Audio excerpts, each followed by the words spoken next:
Okay, welcome back to the show. This is Pure Pollino. My name is Michelle Pollino, co-hosting today. Rachel Lang, as always, on Tuesdays. Today, we are so proud and so blessed to have in our studio internationally acclaimed spiritual teacher, New York Times best-selling author, and now congressional candidate in the state of California for District 33, Marianne Williamson. Welcome to the show. Thank you so much for having me. I'm excited to be here. I cannot. Thank you so much. I know that you are so incredibly busy, and you do so much. Thank you for taking just this time out to be here. It means so much to both of us. Well, thank you for having me. What I'm busy doing is exactly this, and that's taking any opportunity I can to talk to people about these things. So thank you. Both Rachel and I feel truly blessed. I really want to get into it. You authored 10 books, correct? And you have your latest book, A Year of Miracles. I just actually wrote this down this morning as I was doing my research. Daily Devotions and Reflections. Before we get into the politics, tell me a little bit about the book. Is it a daily reflectional? Yes, it comes out, by the way, in the beginning of January is the publication date. One of the themes that fascinates me is, of course, obviously, the intersection of our personal inspirational work and our work and our activity in the world. Mm-hmm. And sometimes people feel they want to be grounded in the world and soar spiritually. And I think that the power issue is to be grounded in spirit so you can soar in the world. Mm. I think the more you want to fly high and do things in the world, the more necessary it is to ground ourselves in inspiration and wisdom and reflection, particularly in the morning. Mm. So that book began as something I was writing for myself, partly because I knew I was going to have quite a worldly year. And often people, you wake up in the morning and you take a shower, you take a bath, you brush your teeth, because you don't want to take yesterday's dirt into today. So you wash the dirt off your body. But if you don't meditate in the morning, you don't have some period of inspiration, reflection, prayer, whatever your personal work is, then you're failing to get yesterday's stress off your mind and heart. So going out into the world, having washed off your body is great, but you also want to take the time to have that wash, that purification of your spirit, of your mind. Because if you think about it, most Americans, I think, we wake up in the morning and we rush to the computer or to the newspaper. Mm-hmm. And so you're not just carrying your own stress, you're carrying the stress of everybody in Syria and everybody in Afghanistan and everybody dealing with the economy. So I think the idea of daily, all the great religious traditions emphasize the morning, mm-hmm. Morning prayers, morning meditation. So I thought a book where there was just one a day of a little reflection, a little devotion, and it just helps you ground yourself internally, and then you'll be more powerful externally throughout the day. Mm. It makes sense. It does, and it makes sense to start off each day with a beautiful, clean slate, and I think it makes you more empowered. Definitely, and to end each day too. I mean, so that way you're kind of bookending your experience, your worldly experience, because that sleep time is a really powerful spiritual time. And sleep, like everything else, will be used by one part of the mm-hmm. mind or the other. There are happy dreams, and then there are nightmares. So sleep can be used for very spiritual purposes, and it also can be used for very fearful purposes. So I agree with you. That kind of inspiration, prayer time, meditation before you sleep, for that reason, mm-hmm. I agree with you entirely. It's so funny, we say to little children, have you said your prayers? As though there's some age where they don't matter anymore. Yeah. I mean, we don't say to each other, did you say your prayers last night? We should. Why do we say it to our little ones? We should. At what age does God stop, We should. So you are now running for Congress, for congressional candidacy for District 33. Tell me, why are you running? Why did you choose to run? If I thought that the debate that I want to hear was going to be waged in this district, if I thought it was even being waged throughout the country the way I'd like to see, then I would not be running. But I'm not hearing the conversation that I feel we should be having. There's a political status quo which has a conversation which, to me, deals in a shallow way rather than a deep way with the issues of our time. And I think no matter what the area is, that's the trend, that's the impulse of this time. You can play it shallow, you can play it deep. And all of us know, or many of us know, that if you don't go deep into the conversation, you're not going to have any real fundamental answers. The reason we don't have serious answers in America today is because we're not really asking serious questions. And so I am someone who has had a 30-year career being very up close and personal with people whose lives are in crisis. And I know that when life is in crisis, I know this not only from working with people, but I know this from my own experience. We all do. That if you're really in crisis, you can't just come up with external fixes. You have to ask yourself, what the heck am I doing with my life? What is really going on here? Am I even who I say I am? Right. Do I stand on the principles that I say I believe in? Are there shadows in myself I need to address? Are there defects in myself? Are there wounds in myself that I'm acting out of? What am I doing to cause other people's reaction towards me to be this way? You have to really get down and serious with yourself. And if you don't, nothing's going to fundamentally change. If you do, everything fundamentally changes. And a nation is just a group of individuals. So the rules of mind and consciousness that rule the life of one individual rule the life of a nation. Right. And I see America as in crisis now. And I see America not having a serious conversation about who we are, right, what it means to be a democracy, what our state is in the world. Are we who we say we are? Are we standing on the things we say we are? Where do we have shadows? What do we need to acknowledge? Where are the defects we have to heal? You know, we say we're a government. You know, this year was the 150th anniversary of the Gettysburg Address. And we all celebrated. I saw this magnificent special on television about the Gettysburg Address and Lincoln's lines that a government of the people, by the people, and for the people shall not perish from the earth. I thought to myself, are we not like, hello, am I the only person noticing? We have become a government of a few of the people. Right. And by corporations. a few of the people, for a few of the people. Right. Exactly. So this is something that we're like mocking the Gettysburg Address here if we don't address this. And so I feel like I think you get to a point in your life where all that really matters is what matters. And these things matter. You know, if we're going to think that these matters and dealing with the serious issues in our own personal lives matter, how can we think that these issues as they pertain to my own life matter, but then we have this collective life and it matters too? And those of us, I felt for a long time that the people who are involved with expanded conversations, such as you are, we are the last people who should be sitting out these great social and political issues of our day. Because if you do have insight into what heals one life and what changes one life, you're someone with a clue as to what would change the world. And you know, you one of the things you said at the beginning, you know, we are not asking the questions that I want to hear answered. They're not being asked. That's right. You know, Me too. And some of those questions.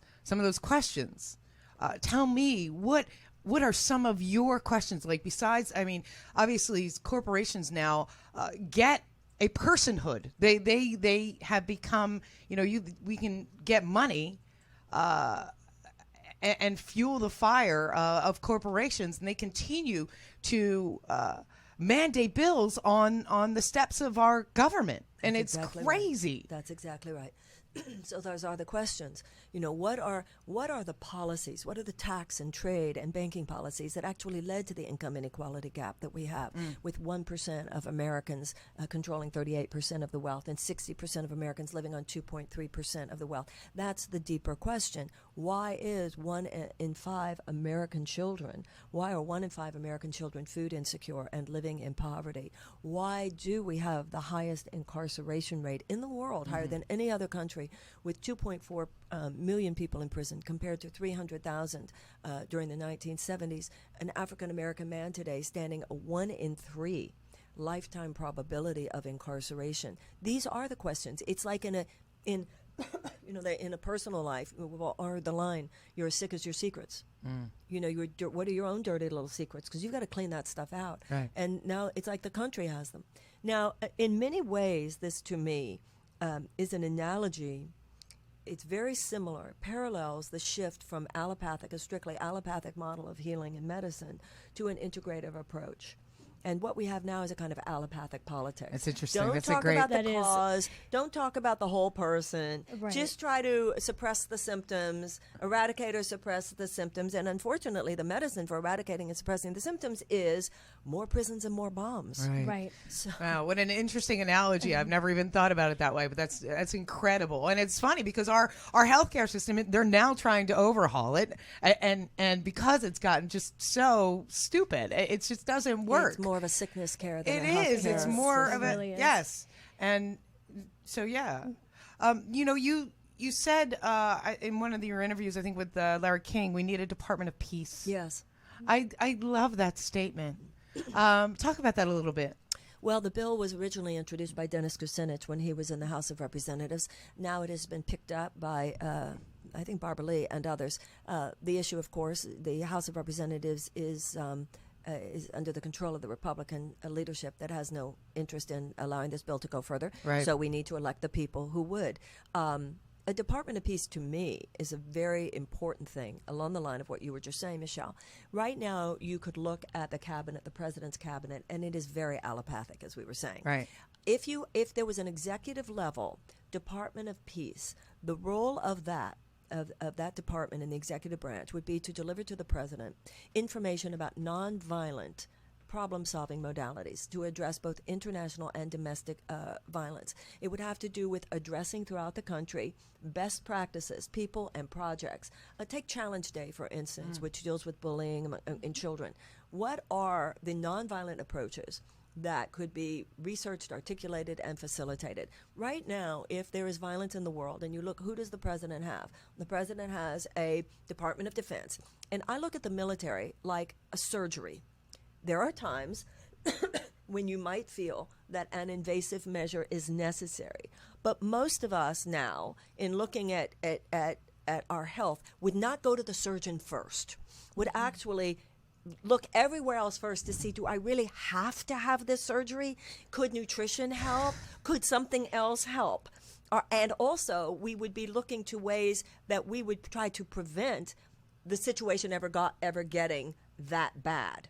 So you see, right. So why should the president only hear from the allopathic, well, this is what surgery could or would do? If you look at the war in Iraq, for instance, the wrong surgery can actually spread the disease, as happened there. Yes. So the Department of Peace, and then sometimes people say, well, but isn't that what the State Department does? Well, first of all, the State Department only deals with international issues, not domestic, which the Department of Peace would do. And also the State Department only deals with diplomacy. It deals with what can go on in peace building, government to government. And the Department of Peace would get down into who we are as people. With allopathic medicine, all you are is a physical body. With integrative medicine, you are more than a body. You're spiritual, you're psychological, your emotional aspects matter. And the most prestigious academic institutions in North America have now proven the efficacy of spiritual work, psychological support, emotional support in healing the body. Well, in politics, they treat us like we're just economic creatures, only economic creatures, and basically living from the neck up. So that same kind of integrative approach, which is not less sophisticated, which is more sophisticated, Right. which is more multidimensional. This is not fringe. We now get in medicine, this is not just fringe people. These are the people that your oncologist tells you to talk to first. And we need to make that same transition in politics. And I don't think we can do it unless we actually run candidates having that conversation. Right. And I think also running candidates like you are as independents who are outside of the two parties. That's great that you brought that up. I'm glad you brought that up.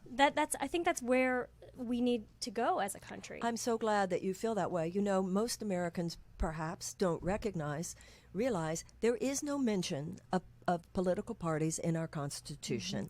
And George Washington warned us about them in his farewell address. So in the history of the United States, these two major parties have never been given the kind of primacy that they have today. If you look at something like abolition and women's suffrage and civil rights movement, they did not emerge from Right. political party doctrine. They were taken up by the political parties, but they began as people's movement. So I think that this real return of our government to the state of the people, by the people, for the people, repudiating what you were talking about today, the undue influence of our money, Right. which now has such disproportionate influence of the functioning of our government compared to the power wielded by the average American. That movement is not going to come from a political status quo that in many ways created it. Exactly. So it's going to be a people's movement if it's going to happen at all. Right. So has the government lost its ethical center? When we come back, more with Marianne Williamson coming up next on Pure Pollino. What is it about the South that makes your heart swoon? For me, Southern food has always been comfort food, even though I'm from the Northeast. Mama's spiced pecans, collards, bourbon glazed chicken. Thursday, chef and author of Bon Appetit, y'all, Virginia Willis joins us to share some of her favorite recipes and stories, from cooking Lapine Normandy with Julia Child to preparing lunch for President Clinton, even catering a bowling party for Jane Fonda. Plus, recipes for your favorite holiday cocktails. Thursday, it's Christmas Southern style, y'all. Pure Pollino at 11 Pacific, 2 p.m. Eastern, exclusively live on ubnradio.com. Whoa, swing me way down south. Sing me something brave from your mouth, and I'll bring you. We are experts at video production. We have crews in over 100 cities and the finest editors in the world. It's fun to create your videos, and that's what we love doing. We're good at that. But the most important thing is, how do you use those videos? How do you leverage your video investment? We provide all the platforms to do that. Website design, social media, SEO, PR, and television. And all of those components do a dance that work in tandem with each other for a comprehensive marketing campaign that really helps grow your business.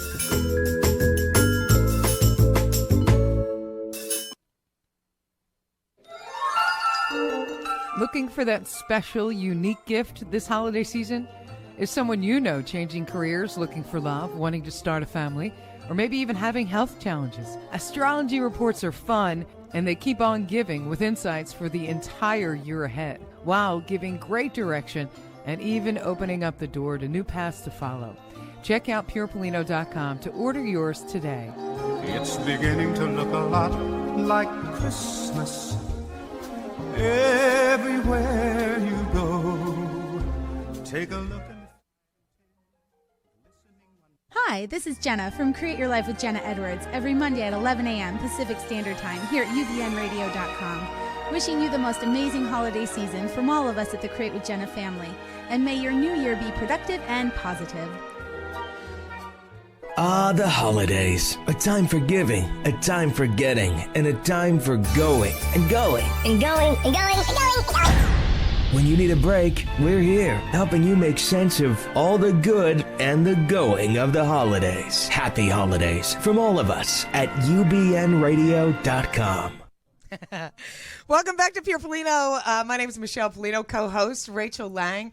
On Tuesdays, it's a day where we talk about astrology, spirituality, things that promote self-growth and awareness. And today we are over the moon, over the full moon. It's a big leap, but we did it. Because today we have best-selling author, congressional candidate, and I can't even hear me anymore. Marianne Williamson. So, Marianne, welcome back to the show. Thank you. Thank you. And right before we left, we were talking, we talked a lot about many things, but one of the things that we got to right before we broke was a little bit about the government losing its ethical center and spirituality and politics. Do they mix? Is spirituality our ethics center? You know what I mean? Well, to me, the spiritual journey is the journey of the heart. It's the journey inside ourselves, from living lives of fear to living lives of love, from living lives of selfishness to living lives of compassion, from living lives of limits to living lives of unlimited perspective, from living lives of pure competition to lives of collaboration. That's all that spirituality is. Right. So if it applies to my life as an individual, why wouldn't it apply to our life? So, it's interesting. If you look at the cells in the body are naturally programmed to collaborate with other cells in order to work together to foster the healthy functioning of the entire organ and organism. A cell that cuts itself off from a realization of its place within a larger collaborative matrix is one that cuts itself off, disconnects from its natural guidance system, and goes off to do its own thing.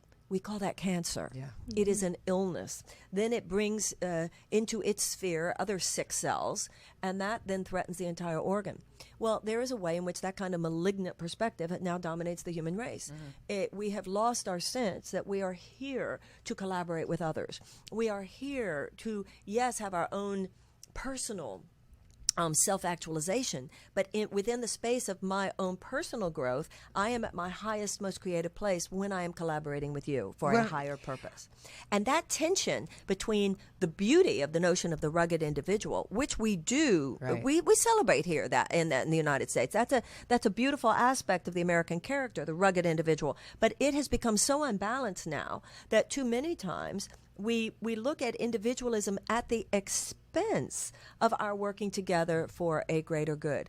And the government now, in too many cases, way too many cases, the government, which we have been brought up to believe and which was originally established to be a kind of balancing agent between protecting individual liberty and a concern for the common good, now in too many cases not only protects us from encroachment against the common good, but actually advocates for the very forces that are a threat to the common good. Mm-hmm.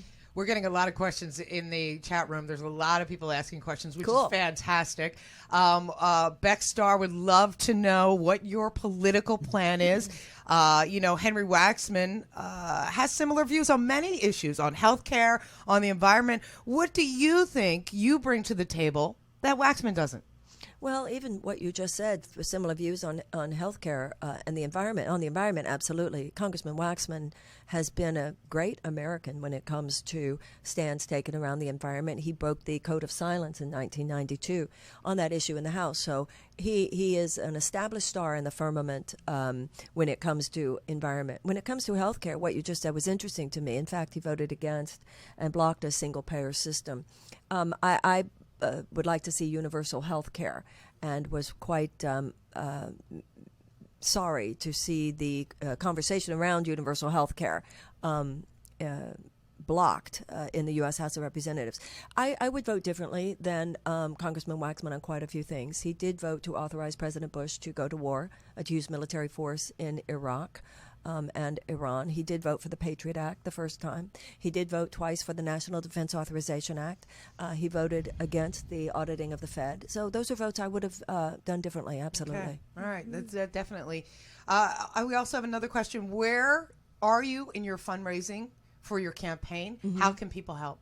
Well, it's very, very expensive to run a political campaign. It costs millions of dollars to be competitive in a race like this. Mm-hmm. And when I began, my hope was, and my hope continues to be, that because of so many people, not only here, but around the country, who feel supportive and resonant with this kind of a conversation, if everybody who says yes to this in their heart sends me $5, I can do this. Mm-hmm. Part of what's wrong with America today, we have a citizen lockout. People are locked out economically, they're locked out politically, and they're locked out educationally. How are we locked out politically? Well, this is one of the ways. It is so expensive to run for office.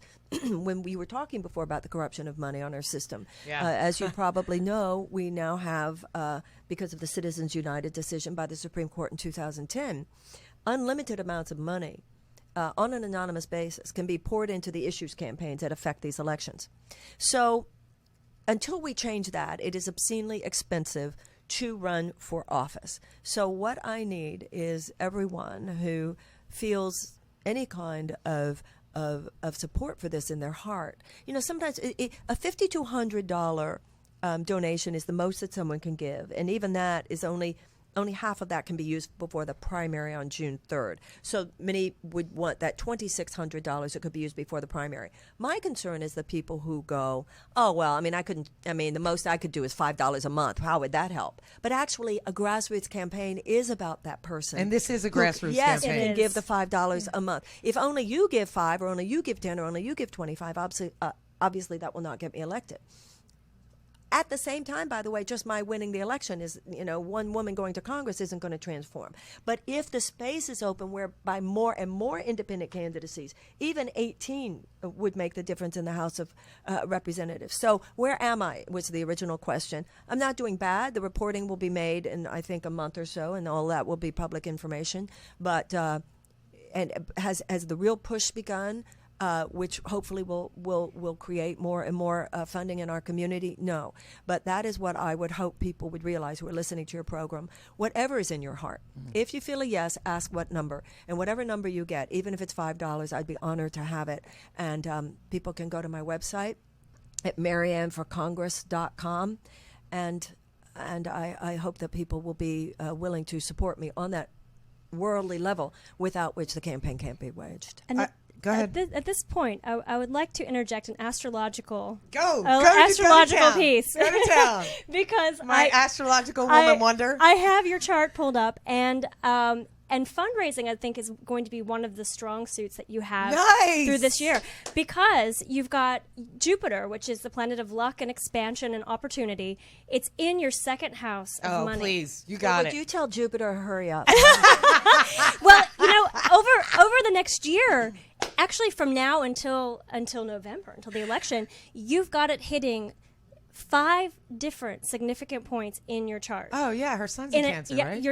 It's going to hit, and I won't divulge too much about what it's going to do, but it's really going to be making an impact, allowing you to draw in more resources. But more importantly, this is a moment of empowerment for you, and I think we can look at you as sort of the symbol of change in our country. Agreed. And the way that things are happening. So I see Jupiter sort of making its presence known, allowing you to draw more resources. Venus is also right on top of your moon right now in the 8th house of other people's money. Oh, done. So this is a great time to not only to bring in resources, but those resources, I think, properly used, expand. And it's sort of the vision I get is it's like the loaves and the fishes.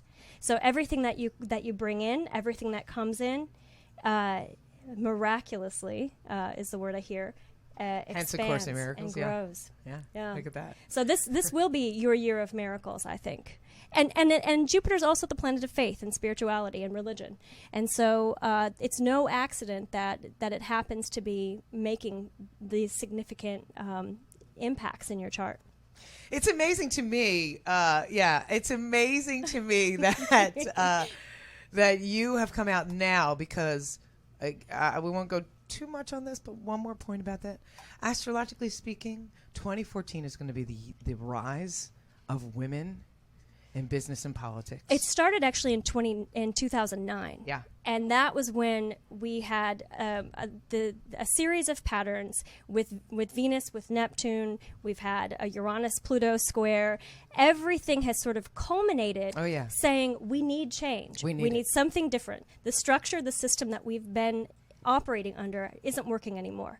And so we've seen women rise into leadership politically, within corporations, and I will say too that the planet Eris is the planet of actually feminism and revolution, and she's been hit off and on by the planet Uranus, which is the change. It's the future. It's where we're going, and so I think that we've seen sort of the tide starting to turn, and we're going to see that even more as we get in to 2014 and 2015. Really by 2020, we are going to have, I think, a very different system than what we have right now. Yes. Yes, it's going to be quite beautiful. And the thing is, it's going to be people like Marianne Williamson, Wendy Davis, Oprah, Elizabeth Warren, Hillary Clinton. These are all women that are going to take a stand. And the thing is, and here's something that I want to make clear. I think people, when they say the word feminism, I think people get scared. And all we're doing is trying to balance out the patriarchy. It's been overarching, and all, just like today is a beautiful full moon.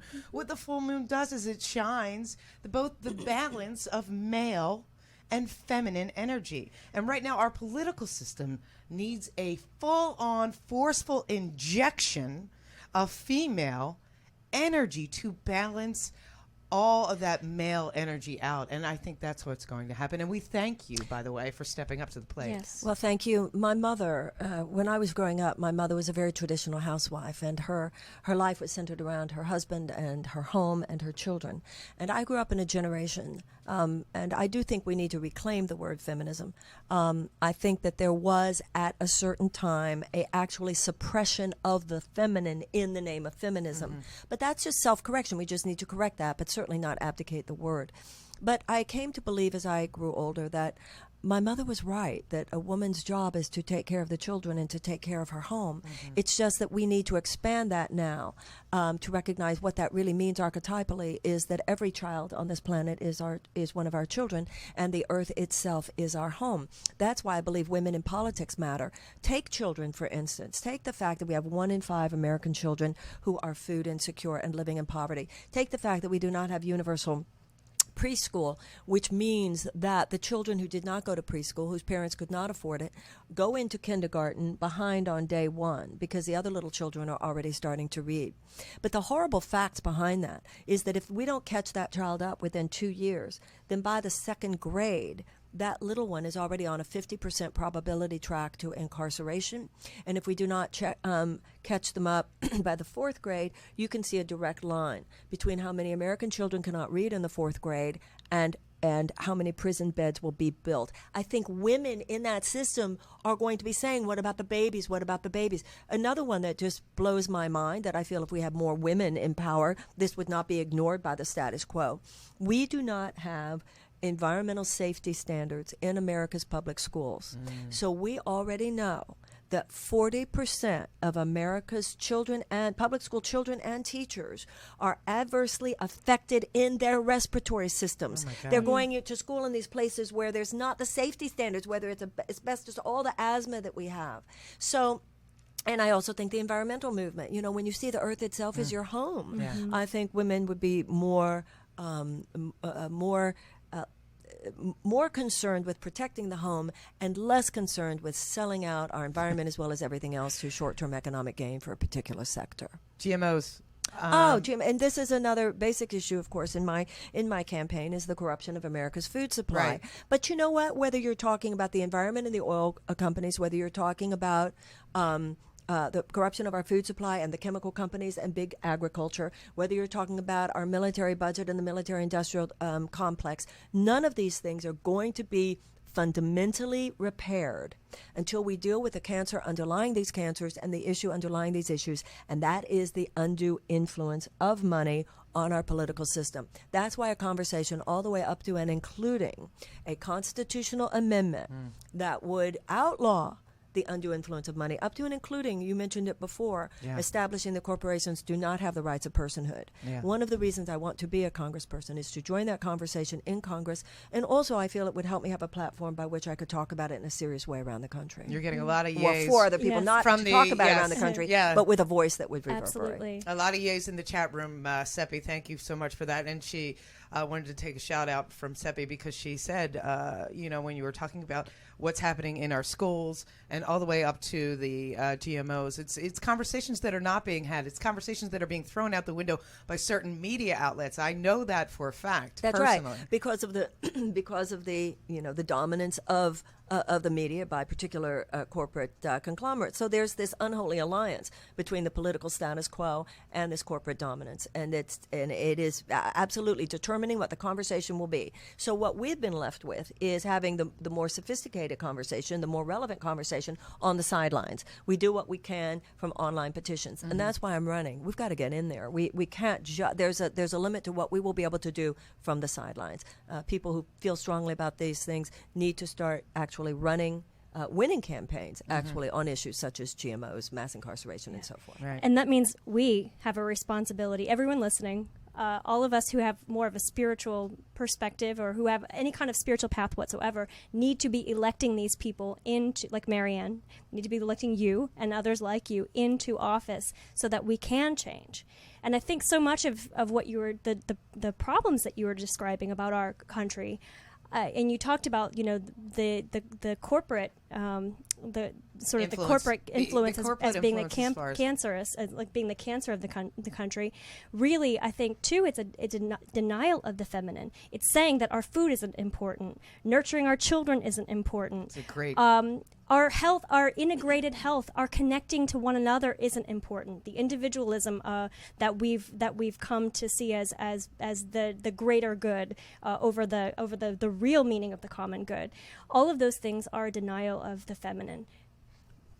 Hear, hear. Yeah, that's a fantastic. Jay Grace in the chat room would like to ask, besides donating, what can people do? Can they organize? Now, we have a lot of listeners outside of California as well. I would like for you to speak to them because I know I have a huge listening population in Philadelphia and in New York and in Austin. Well, a couple of things. First of all, there is the financial contribution from any U.S. citizen, but also your friends who are in Philadelphia, New York, and so forth, have social media. You know, social media has no boundaries. Right. Put it on your Facebook. Put it on your Twitter. Talk about it in your blog. So that's number one. You know, it's all about creating a buzz. Also, the people who are in other states, I hope you will still sign up. All of you sign up on MarianneForCongress.com. And if I'm going to other states for speaking, fundraising, and so forth, we'll let you know. The people who are here, we do a volunteer night every Thursday night at the Source in Venice. Also, January is going to be a very big month for the campaign. On January 8th, I will be doing a town hall talk and Q&A in Topanga Canyon. Nice. In Topanga. This last month, we did Redondo Beach. The month before that, Malibu. We do Malibu that, but yeah, every month we've been, you know, a different place. But anyway, January 8th is going to be Topanga. And then on January 9th, January 29th, we're going to do a issues forum with Professor Adam Winkler out of UCLA on money and politics, Nice. who's a national expert on getting money out of politics, and a wonderful yoga fundraiser at Golden Bridge. Oh, nice. In Excellent. Hollywood Oh, how on fun. January 10th with Sean Korn and Gurmukh and all these great area yoga teachers. So there's something for everybody in January. January 8th, Town Hall in Topanga. January 10th, Golden Bridge $50 fundraiser at Golden Bridge. And January 29th, Professor Winkler. But for people all over, there, you know, if you go on to MarianneForCongress.com, you see all the share graphics. I mean, starting a buzz, starting a new conversation, Right. which is bigger than just this candidacy, of course, is all of our jobs. Well, whatever you do as you're living, whatever kind of service you give to this world, you can just incorporate that into Marianne's campaign. Somebody just said, "I'm going to write a blog today about it." Yes, I'm like, thank you. fantastic. Thank That's you, thank that's the you, kind of thank stuff you. that you do. That's the kind of stuff for us as women and men, my boys in the room. All we can do is be together, united in a force. Money is just an energy source. It's an energy form that somehow has gotten different wavelengths, and we need to send different wavelengths to it. You know, another thing about people who listen to your show, who are part of the larger conversation, people, my kinds of books, which is all one big community of new conversation, have saturated so many areas of our society. We were talking earlier about how medicine has been changed by it. The conversation is everywhere. It's baked into the cake, except politics, which is so dominated by these entrenched, calcified thought forms. So many of us have just kind of left it aside because we don't consider it a higher consciousness conversation, and are now realizing, well, how can I complain there's no higher consciousness if I haven't been putting it there? Right. And so it's just a tweak in our mental habits. We just haven't, all of us, been in the mental habit of looking at political candidates, forming a political container for many of our views. So I do think it's a new beginning for a lot of us. That's fantastic.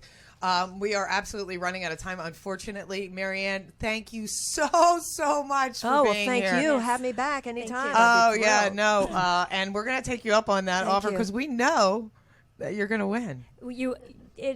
It looks really good astrologically. I've done your chart. I've done California's chart. I've done Henry's Wexman's chart. And We're all good. We're all good. So we have 1 minute again. Go to MarianneForCongress.com. Donate. Let's get together. We've had several people ask me, like, you want to do a fundraiser? Yeah, let's do a fundraising dinner. Let's do it. Let's get together and help Marianne make this happen.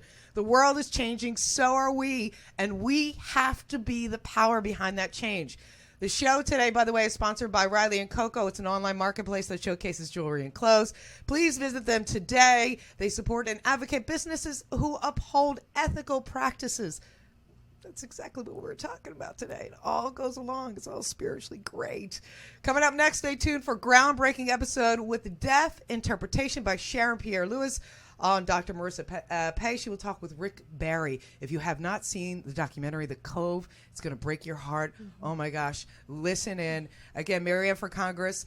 You'll find all the information you need or want on Pure Pollino as well today at facebook.com/Pure Pollino or facebook.com Marianne. Right, Marianne Williamson? Yeah, Marianne with my public page, absolutely, and Twitter and Instagram. And Instagram. Again, thank you so much for being you. here. Really, Thank you. Thank really you. blessed. Have a really terrific day.